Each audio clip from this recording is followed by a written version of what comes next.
এক গাঁজাখোর বক্তা বলছে নবী অর্থ সাংবাদিক। কোথায় পাইছে?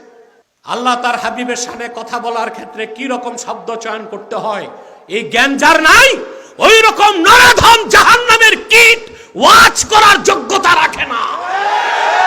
আর যারা ভুল করার পর ভুল স্বীকার করে না, তওবা করতে চায় না, তারা ইবলিসের উত্তরসূরি। আমি কয়েকদিন আগে সাংবাদিক একটা মত বিনিময় অনুষ্ঠান ছিল, সাংবাদিকদের স্মরণে, ওনাদের সম্মানার্থে, ওনাদের দায়িত্ব কর্তব্য কি এটা কোরআন দিয়ে, হাদিস দিয়ে আর বাস্তবতা দিয়ে বলতে গিয়ে একটা কথা আমার ওভাবে বলা ঠিক হয়নি। বলেছিলাম যে সংবাদ এটা নবী থেকে আসা, কারণ নবী মানে সংবাদ বাহক, যারা সত্যের সংবাদ বহন। আমির হামজা যেহেতু নবীকে সাংবাদিক বলছে, এই জন্য সে কাফের হয়ে গেছে। আস্তাগফিরুল্লাহিল আযীম। লা হাওলা ওয়ালা কুওয়াতা ইল্লা বিল্লাহ।